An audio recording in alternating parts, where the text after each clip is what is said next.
আকাশী, তুমি পড়াশোনা করো? পড়াশোনা করো না? তুমি কি করো? ভুট্টা বিক্রি করো? আচ্ছা আচ্ছা। তোমার বাড়িতে কে কে আছে? আমার ঠাকুমা। ঠাকুমা?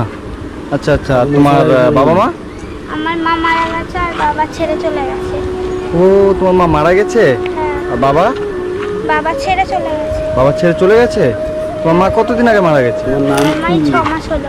6 মাস হলো মারা গেছে? মা মারা যাওয়ার পর বাবা ছেড়ে চলে গেছে? হ্যাঁ, বাবা এর আগে থেকে চলে গেছে ছেড়ে। ও, মানে তোমার মা বেঁচে থাকতেই তোমার বাবা ছেড়ে চলে গেছে? হ্যাঁ, আমার মাকে ছেড়ে চলে গেছে। হায় রে। আর তুমি পড়াশোনা করো না? না, কোন ক্লাস অবধি পড়েছো? আমি পড়তে আমার মা পড়েছে। তোমার মা? আমার বাবা ছেড়ে চলে যাওয়ার পর আর পড়াতে পারিনি। ও, মানে 4 অবধি তুমি পড়েছো মা থাকা অবস্থায়? হ্যাঁ। তারপর তোমার বাবা তো আগেই ছেড়ে গেছে, তাই না? হ্যাঁ। আচ্ছা আচ্ছা। তুমি খাওয়া দাওয়া করেছো আজকে? এখনো কিছু খাইনি পড়তে থেকে এসে। এখনো কিছু খাওনি? কোথায় গেছিলা? বাবা ছেড়ে চলে কি বাবা? ও, চালা ঠিক করতে, মানে সকাল থেকে ওটাই করছো? এখনো কিছু খাওনি? আচ্ছা আচ্ছা। আর হচ্ছে ভুট্টা বিক্রি করো? ভুট্টা কোথা থেকে নিয়ে আসো? দিদা আমি জানি। ও, পুড়িয়ে বিক্রি করো? হ্যাঁ। তুমি নিজে বিক্রি করো? দিদা পুড়িয়ে দেয় আমি বিক্রি করি। ও, দিদা পুড়িয়ে দেয়, তুমি বিক্রি করো? সারাদিনে কত বিক্রি হয়? সারাদিন আমরা ওই 2-3টে থেকে বসি, 2টোয় আসি 3টে থেকে। আচ্ছা আচ্ছা। বিকেল বেলা সন্ধ্যার দিকে ক টাকা করে বিক্রি হয়? ওই কোনোদিন 50 টাকা লাভ হয়, কোনোদিন 60 টাকা এরকম হয়। কোনোদিন 50 টাকা লাভ হয়, কোনোদিন 60 টাকা লাভ হয়, এভাবে সংসার চলে? হ্যাঁ, ঠিক করতে। তারপরে পাশে দিদা আছে, কিছু দিয়ে যায়। তো বলছি তোমাদের তো তাহলে অনেক কষ্ট করে সংসার চলে, তাই না? আচ্ছা আচ্ছা। তো বন্ধুরা, আজকে আমি কলকাতায় এসেছিলাম এখানে, তো আমি একটা জায়গায় যাচ্ছিলাম, তো এদিক দিয়ে বোনটা হেঁটে যাচ্ছিল, তো বোনকে ডাক দিয়ে আমি ভাবলাম যে বোনের সাথে একটু এমনি কথা বলি। তো এর কথা শুনে তো আমাকে নিজেকে খুব খারাপ লাগছে। হট করে একে ডাক দিয়ে শুনি যে এর মা মারা গেছে আর বাবা এদের মানে একে রেখে চলে গেছে। তখন এর কার কাছে থাকো? ঠাকুমার কাছে। এ ঠাকুমার কাছে থাকে। তো বোনটা হচ্ছে ভুট্টা বিক্রি করে তারপর এদের সংসার চলে। বোনটা ক্লাস 4 অবধি পড়েছে, তারপরে টাকার অভাবে পড়তে পারেনি, তাই তো? আচ্ছা আচ্ছা। আর সামনে তো পুজো, তোমার পূজার নতুন ড্রেস কেনা হয়েছে? না, কিছু কেনা হয়নি, দেখতে যাবো না। পুজো দেখতে যাবো না কেন? এবছর তো মা নেই, জামা কাপড় কে কিনে দেবে? আচ্ছা, এবছর তোমার মা নেই, ওই জন্য জামা কাপড় কে কিনে দেবে? দিদা তো পারে না, বয়স হয়েছে। দিদা পারে না, বয়স হয়েছে, ওই জন্য তুমি পুজো দেখতে যাবে না? না। আর আমি যে আছি তোমার দাদা, তোমাকে যে আমি জামা কাপড় কিনে দেবো, হ্যাঁ? আমি জামা কাপড় কিনে দিলে নেবে তুমি? তারপর পুজো দেখতে যাবে? সত্যি? প্রমেশ? ঠিক আছে, তাহলে চলো। তোমার বাড়িতে শুধু তোমার দিদা আছে, মানে ঠাকুমা আর তুমি? হ্যাঁ। তোমার ঠাকুমা আর তোমার যদি আমি পুজোর জন্য নতুন জামা কাপড় কিনে দিই, তুমি নেবে? তারপর দুজন মিলে পুজো দেখতে যাবে? ঠিক আছে, চলো। কোন দিকে বাজার? বাজারে তো গোপেরাই যেতে হবে। গোবরা যেতে হবে? সেটা কোথায়? এই দিক থেকেই যেতে হবে। রাস্তা দিয়ে যেতে হবে? তুমি কি বললে আমাকে যে এবার পুজো দেখতে যাবে না? মানে তোমার যাওয়ার ইচ্ছা ছিল না? ইচ্ছে তো ছিল, কিন্তু জামা কাপড় নেই বলে যাবো না। ও, মানে তোমার যাওয়ার ইচ্ছা ছিল, নতুন জামা কাপড় নেই বলে তুমি যাবে না? আর এখন তুমি ভুট্টা বিক্রি করবো বলে ওখানে চালা ঠিক করতে গেছিলে, যে বৃষ্টি হচ্ছে বলে, বৃষ্টি পড়ে ওই জন্য? আচ্ছা আচ্ছা, ঠিক। তুমি আমাকে চেনো? না। আমাকে চেনো না? আমার বাড়ি কোথায় জানো? বলছি, আমি যে তোমাকে ডাকলাম, আমার সাথে কথা বলতে তোমার ভয় লাগলো না হুট করে? ভয় তো লাগে, হুট করে কেউ ডাকলে পরে রাস্তায়। হুট করে কেউ ডাকলে ভয় লাগে? আমাকে দেখে ভয় লেগে গেছিল। কিন্তু আমি তো তোমার দাদা। ঠিক আছে, চলো, তোমার আমি নতুন জামা কাপড় কিনে দিই। কোথায় তুমি পুজো দেখতে যাচ্ছ না? এবার তো যেতেই হবে তোমাকে পুজো দেখতে। তো আমি এই বোনটাকে নিয়ে এখন দেখা যাক, এর ইচ্ছা ছিল পুজোতে যাওয়ার, কিন্তু জামা কাপড় নেই বলে বলে পুজো দেখতে যাবে না। তো আমি থাকতে সেটা কখনো তো আমি হতে দেবো না। যেহেতু আমি আছি, তো তাই বোনটাকে নিয়ে আমি বাজারে যাচ্ছি। বোন, বলছি তোমাদের বাড়িতে বাজার কিছু আছে, চাল ডাল এসব? দেখেছি একটু আলু আর একটু চাল আছে, তারপর ভুট্টা বেচে যা পয়সা পাবে সেই দিয়ে কিনে নিয়ে যাবে দিদি। মানে তুমি দেখে এসছো বাড়িতে একটু চাল আর একটু আলু ছিল, মানে রাত্রেবেলা ভুট্টা বিক্রি করে যেটা হবে সেটাতে নিয়ে যাবে? হ্যাঁ। আচ্ছা, আমি যদি তোমাদের বাড়ির বাজারও করে দিই, তুমি নিয়ে যাবে? হ্যাঁ, তোমাদের বাড়িতে আমাকে নিয়ে যাবে? আমি তোমার ঠাকুমার সাথে একটু কথা বলতাম, নিয়ে যাবে? ঠিক আছে, চলো তাহলে তোমার বাজার করে দেবো আর জামা কাপড় কিনে দেবো। হ্যাঁ, ঠিক আছে। বলছি বোন, বাচ্চাগুলো স্কুলে যাচ্ছে, তোমার স্কুলে যাওয়ার ইচ্ছা করে না ওভাবে? সেটা করে, কিন্তু পয়সার জন্য হয় না। পয়সার জন্য পড়তে পারো না? আর খাওয়া ঠিক মতন হয় না আর পড়া। খাওয়া ঠিক মতো হয় না আর পড়া? আর মাছ মাংস কতদিন আগে খেয়েছো তুমি? ওই বিশ্বকর্মা পুজো। বিশ্বকর্মা পুজোর দিন একটা দিদা দিয়ে গেছিল। হ্যাঁ, ওটাই খেয়েছো? ঠিক আছে, চলো আমি নিয়ে দিচ্ছি আজকে।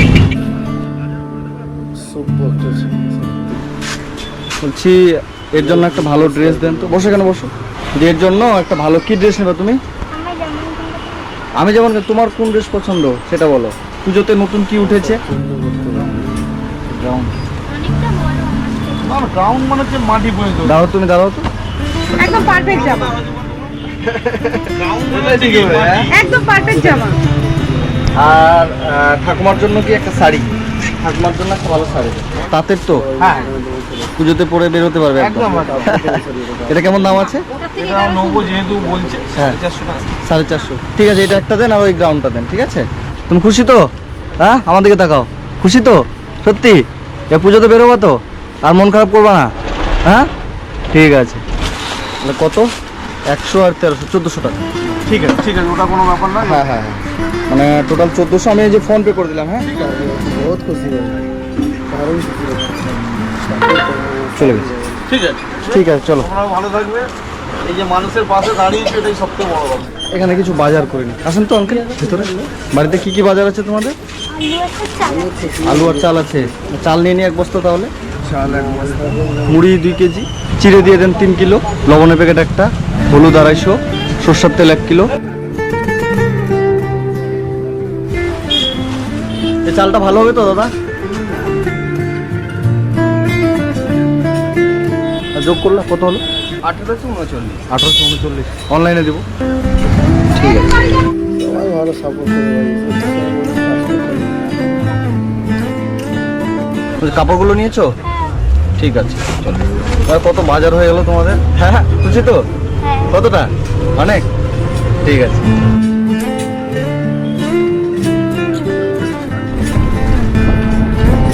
কাকা চালটা নিয়ে আসো।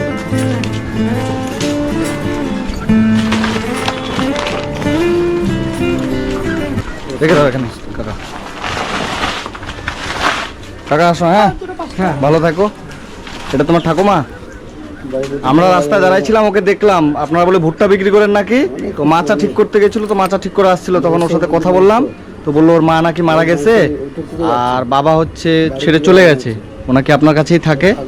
তো ওই জন্য বলছে যে এবার পুজো দেখতে বেরোবো না, নতুন কাপড় নেই বলে খুব কষ্ট। তো আপনাদের কি সত্যি অনেক কষ্ট? হ্যাঁ বাবা, খুব কষ্ট সত্যি কথা। ওর মা মারা গেছে এখনো 6 মাস হয়নি। আচ্ছা আচ্ছা। এই মানে এপ্রিল মাসের 1 তারিখে মারা গেছে। ও এবার মেয়েটা আমার কাছেই থাকে, আমিও আচ্ছা। কাজ করে খাই, এবার কাজ করতে পারছি না। আমি সেদিন পড়ে গিয়ে 2-3 কলতলায় পড়ে গেছি। আচ্ছা আচ্ছা। ও বোনটাকে দেখে আমার অনেক কষ্ট লাগলো। তুমি এদিকে আসো তো। কি করবো, ওই একটু ভুট্টা এনে দিন, কষ্ট করে ভুট্টা বিক্রি করে। আচ্ছা আচ্ছা, আপনি কষ্ট করে ভুট্টা এনে দেন আর ও বিক্রি করে, তাই তো? হ্যাঁ। সত্যি ওকে দেখে আমার খুব খারাপ লাগলো। তুমি তাহলে টাকার অভাবে পড়তে পারো না? সত্যি? তুমি কোন ক্লাস অবধি পড়েছো? 4। তো এই বোনের নাম আকাশী চক্রবর্তী, ভুট্টা বিক্রি করে চলে। এর বয়স, তোমার বয়স কত? আমার বয়স এখন 12 চলছে। 12 চলছে। আপনার জন্য নতুন একটা শাড়ি নিয়ে এসেছি আমার তরফ থেকে। এটা আপনার জন্য পুজোর উপহার, ঠিক আছে? আমার তো ছেলে নেই, তুমি আমার ছেলের মতন আমার নাতিটাকে একটু দেখো। হ্যাঁ হ্যাঁ হ্যাঁ। আমার 2 মেয়ে প্রতিবন্ধী, ওর মা ভালো ছিল, ওই আমাকে দেখতো। হ্যাঁ। ওর মা চলে গেছে আমার মানে। আচ্ছা আচ্ছা, আপনি কান্না করুন। আম্মা, আপনি আমার মায়ের মতো, বুঝছেন? আপনি কান্না করবেন না। সত্যি কথা, কিছুই রইলো না। এখন এই বাচ্চাটাকে কি করে মানুষ করবো আমি সেই চিন্তা করছি। আপনি কান্না করবেন না মা, আপনি আমার মায়ের মতো, আপনি কান্না করবেন না, আপনি কান্না করবেন না। আমারও মা আছে জানো, বয়স্ক, আমার ভাই দেখতে পারে না, তাকেও একটু দেখতে পারি না এই নাতির জন্য। আপনি কান্না করবেন না, আমরা আছি তো, আমরা আছি, কোনো সমস্যা নেই। তোমার নাম আকাশী, তোমার যে আকাশী, এটা তো হলুদ কালারের ড্রেস। তুমি এটা একটু পরে আসো তো দেখি কেমন হচ্ছে ড্রেসটা। তোমার পছন্দ হয়েছে তো? তোমার পছন্দ মতো নিলে কিন্তু তোমার পুজোতে ঘুরতে বেরোতেই হবে। আর আপনাদের বাড়িতে কিছু বাজার নেই বলছিল, শুধু আলু আর কয়েকটা চাল আছে। এই যে 1 বস্তা চাল এখানে, ঠিক আছে? এই 1 বস্তা চাল, যা যা আপনাদের বাজার লাগে, বিস্কিট, চিনি, চা পাতা, লবণ, হলুদ, মসুর ডাল, যা লাগে, ঠিক আছে? মিনিমাম আপনাদের নাতনি দিদিমায়ের 1 মাসের বেশি চলে যাবে। আর বিশেষ কথা হলো যে মাংস, আপনারা নাকি লাস্ট বিশ্বকর্মা পুজোর দিন মাংস খেয়েছিলেন, সেই জন্য আমার তরফ থেকে আবার আজকে মাংস। আর আপনাদের বাড়িতে সবজি বাজার কিছু আছে?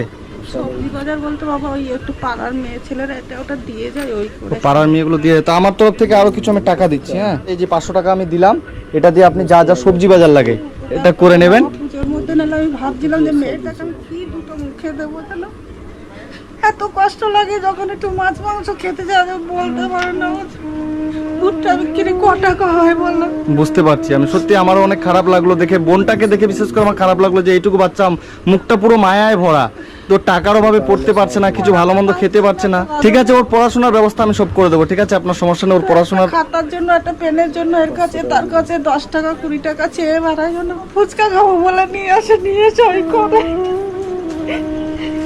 আমার খারাপ লাগে। যাই হোক, আপনি কান্না করবেন না, এই শাড়িটা আমার তরফ থেকে আপনি পুজোতে পরবেন, ঠিক আছে? আর সবজি বাজার যা লাগে করে নেবেন, এই বাজারগুলো একটু ভালো করে রেখে দেন। কান্না করবেন না মা, আপনি আমার মায়ের মতো, আপনি কান্না করবেন না। খারাপ লাগছে আমার, আপনাদের জন্য আমি আছি, আমি টেনশন নেই, ওর ব্যবস্থা আমি করে দেবো, ঠিক আছে? দেখি, পড়াশোনা শিখিয়ে একটু খাওয়া দাওয়া। এরে বাবা রে, বাইরে আসো দেখি, বাইরে আসো তো। পুরো তো হিরোইন হয়ে গেল যে, হ্যাঁ? চেনা যাচ্ছে না তো তোমাকে আর। খুশি দেখাচ্ছে একটু জামা পেয়ে। সেটা দিয়ে আমাকে বললো যে এবার পুজোতে বেরোবো না, নতুন ড্রেস কিনতে পারবো না বলে পুজোতে বেরোবো না। আমার এত কষ্ট লাগলো, সঙ্গে সঙ্গে ওকে দোকানে নিয়ে গিয়ে আমি। ওর মা বিছানার থেকে উঠতে পারে না, তাও নিয়ে এই পাড়ায় পুজোয় ঘুরতে গেছে। এবার পুজোতে ঘুরবা তো? আমার দিকে তাকাও, ঘুরবা তো পুজোতে? হ্যাঁ, আর সমস্যা নেই তো?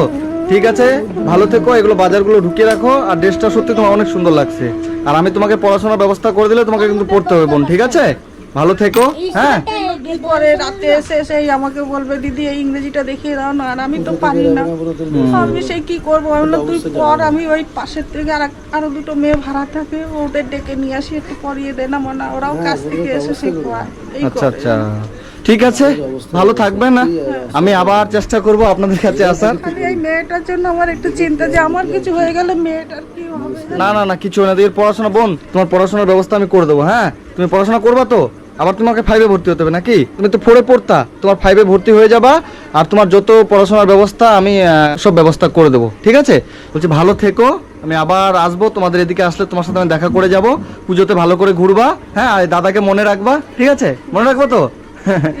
ঠিক আছে, ভালো থাকবেন, হ্যাঁ। তোমরা যা করলে সত্যি কথা, আমার বাবাও ওটা না না না না, ঠিক আছে, ঠিক আছে, আমি আবার আসবো এদিকে, হ্যাঁ? ঠিক আছে। কপাল দেখো আমার, নাহলে আমি সত্যি কথাই পুজোতে জানি ওকে একটা ড্রেস জামা কিনে দেবো, আমার সে ক্ষমতা ছিল না। ইস, ঠিক আছে, আপনি ভালো থাকবেন মা, আবার আসবো, হ্যাঁ? তো গাইস ভিডিওটা তোমরা লাস্ট পর্যন্ত দেখো, লাইক শেয়ার এন্ড কমেন্ট করো প্লিজ।